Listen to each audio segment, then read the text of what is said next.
빠숑의 세상 답사기. 네, 김효진 팀장님께서 빠숑의 세상 답사기 2부 시작해 주셨습니다. 그러니까 지금은 이코노미스트로서 세계 경제를 전반적으로 얘기해 주시고 한국 경제도 설명해 주시는데 제가 김효진 팀장님을 좀 알게 된 거는 이제 부동산 쪽 칼럼도 써주셨고 이제 강의를 해주셨고 책도 내주셨는데 그쪽으로 제가 관심을 많이 갖게 됐었는데 최근에 그러니까 작년이었겠죠. 이제 여의도에 계신 이제 이코노미스트 분들, 그다음에 애널리스트 분들께서 많은 이제 부동산 관련 칼럼들과 얘기와 뭐 책도 내주시고 하시다 보니까 여의도 학파라는 게 생겼어요. 부동산 여의도 학파라고. 예, 그래서 이제 기사를 몇 번 봤었는데 거기서 인터뷰한 것들을 봤는데 예, 그런 얘기 좀 말씀해 주시면 좋을 것 같아요. 그래서 많은 분들이 좋아하실 것 같아서 한국 부동산을 어떻게 보세요? 이제 글로벌 경제랑 연결된다고 말씀하셨던 것들이 있는데 네. 제가 궁금한 게 뭐냐면은 제가 2016년도에 봤던 그 책에 의하면은 그러니까 지금 뭐 부동산 대폭락 시대가 온다라고 발표하신 뭐 선대 소장님도 있지만 그에 거의 반대되는 논리를 말씀해 주셨단 말이에요. 예, 지금도 그렇게 유효하신가요? 네. 네. 부동산에 대한 의견들이 좀 엇갈려 그쵸. 있어가지고 저도 말하기가 조금 조심스러운데 네. 의견이 엇갈려 있다기보다는 너무 많은 분들이 부동산에 대해서 관심이 있으신 것 같아서 그렇죠. 대한민국에서 부동산 관심 있는 사람은 한 명도 없죠. 네, 예, 아마 제가 대통령님도 관심 있을 거예요. 아마 제 네, 생각에는. 네, 제가 좀 말을 가려서 하게 되는데 네. 제가 저는 이제 사람이 항상 이제 자기가 아는 거를 통해서 이제 분석을 이렇게 의견을 내려고 하잖아요. 네. 제가 했던 방식은 부동산에 대해서 한번 밸류에이션을 해보자. 부동산이 고평가되어 있는지 저평가되어 네네. 있는지를 한번 보자. 네. 근데 여러 가지 방법이 있을 수 있는데 저는 이제 경제를 보다 보니까 한국의 기초 체력 대비해서 부동산이 고평가되어 있는지 비싼지 네. 아니면 저평가되어 있는지 싼지를 보자라는 게 저의 이제 기본 접근법이랄까요. 툴이었었고 그때 사실은 제가 그런 막 숫자를 막 해서 이렇게 저렇게 해보기 전에는 버블이 있긴 있는데 조금밖에 없다라고 결론이 나올 줄 알았어요. 네네. 그렇게 하고서는 접근을 왜냐면 막 몇 억씩 하는데 그게 저평가일 리는 없지 않나? 라는 생각을 해서 이제 분석을 쭉 해보니까 네. 적정하다 혹은 저평가되어 있다. 그러니까 비싸지 버블이 별로 없다라고 네네. 나오더라고요. 2016년도 네, 정확히 이제 15년도. 15년도. 네, 네. 해서 제가 약간 놀라서 네.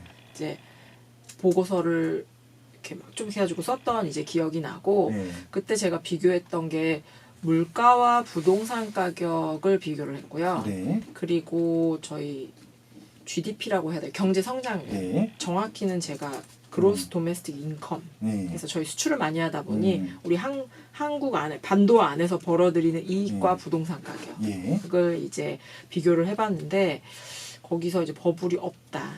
되게 싸게 네. 이제 나왔고 그 경제지표 그거 맞습니까? 그리고 뭐 요즘 뭐 1년만 해도 부동산 뭐 두세 배 오른 데들이 있는데 그 그 주택 국민은행에서 하는 지표랑 그걸 비교하면 맞냐 이제 라고 질문을 제일 많이 받았는데 네.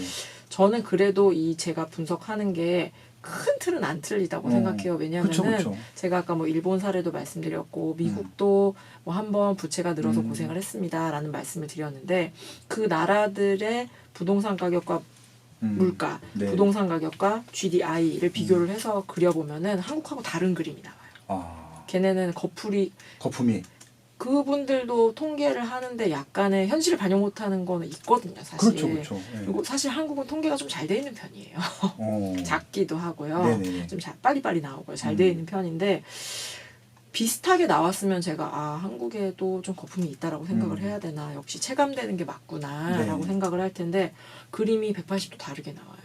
그 책에 나왔던 부분이잖아요. 네, 그거 좀 네. 캡처해서 제가 올려드려도 되겠죠? 네네 그럼요. 예, 예. 이미 발간됐으니까 그래서 네네. 되게 다르게 나오고 책에는 2015년 정도까지 데이터가 아마 들어가 있을 거예요. 16년도 봄에 책이 나왔으니까. 그 이후에 리포트 쓰신 거 있으세요 혹시?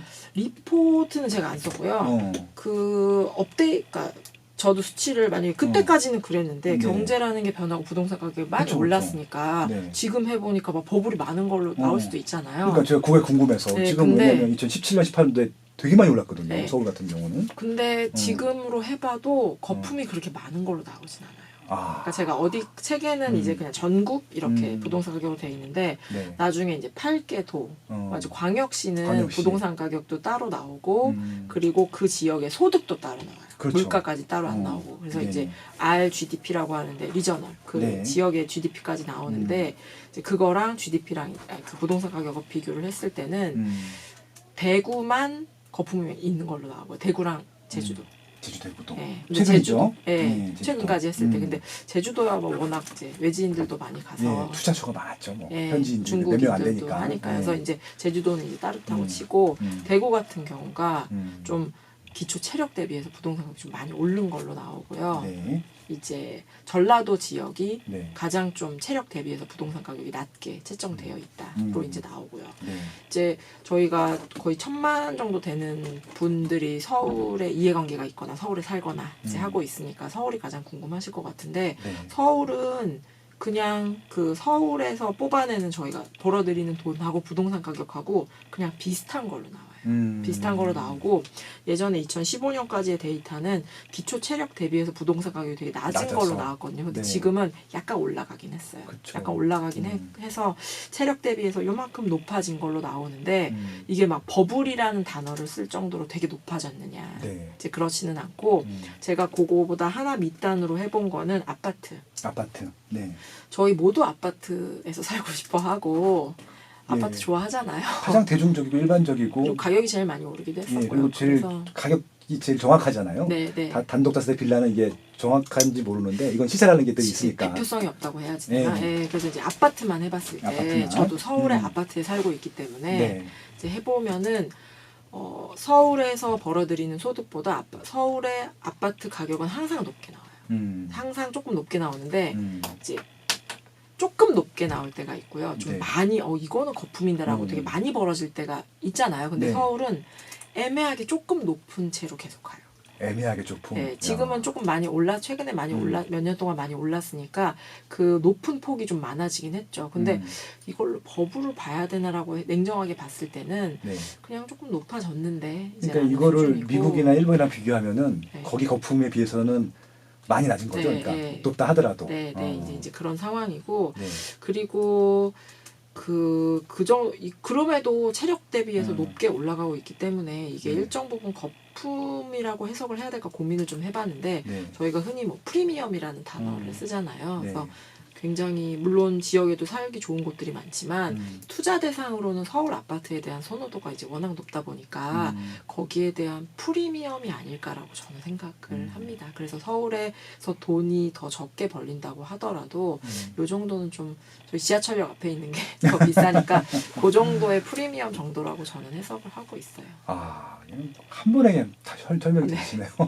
근데 좀 예. 많이 그러니까 지역별로, 그러니까 저희가 그냥 그 주택 가격 지수로 보면 사실 뭐 1% 오르고 2% 오르고 이제 이러니까 그냥 이렇게 밋밋하게 보이는데 사실 개별 물건이라고 해야 되나 들어가 네. 보면은 막 너무 깜짝 놀랄 만큼 네. 올라가는 것들이 있어서 이 경제 집가 저희가 집 다 이제 샘플을 해서 이게 다 열심히 해서 통계를 만들지만 이 네. 통계와 실제를 어디까지 뭐를 더 중요하게 그쵸, 봐야 그쵸. 될까는 저는 항상 고민이 돼요.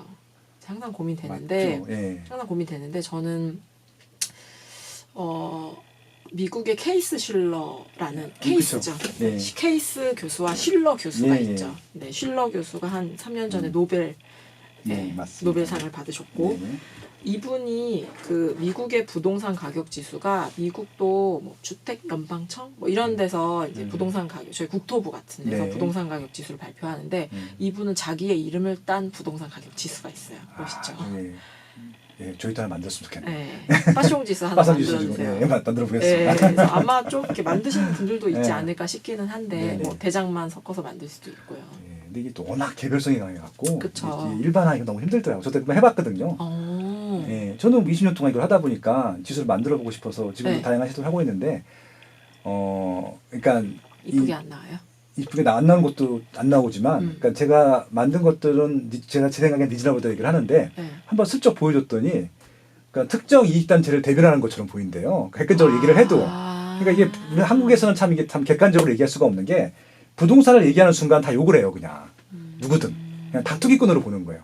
그러니까 저 같은 전문가가 얘기를 해도 투기꾼으로 보잖아요. 그런 것들이 좀 어렵더라고요. 그러니까 그런 선입관들을 깨기가 어려워서 이게 섣불리 발표하기가 애매하더라고요. 그래서 좀 제가 더 객관적인 게 만들려고 이렇게 노력하고 있어요.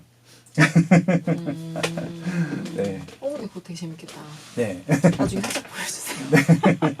그래서 이제 케이스 네. 실러 같으신 분, 실러 같은 교수도 이제 뭐 대표적인 20개 도시를 추려가지고 이제 부동산 가격 지수를 이제 발표하기도 네네. 하죠. 근데 그렇게 좁히려는 노력들은 있기는 합니다만, 네. 그냥 우리가 저는 항상 이제 책상에 앉아서 뭔가 보고서를 쓰고 분석을 그렇죠, 하잖아요. 그렇죠. 네. 거기서 오는 한계는 조금 있는 것 같아요. 그래도 이렇게 좀 큰 틀에서 말씀해 주시는 것들이 그게 이제 표준 오차가 조금 있긴 하겠지만 저는 크게 벗어나지는 않는다고 생각을 하거든요. 기준이 된다고 생각을 해요. 물론 이제 플러스 알파, 플러스 마이너스는 개별 상황들로 알아서 판단해야 되는 것들이고. 예. 네. 큰 도움 됐어요. 아. 너무 좀 재밌네요. 네네네.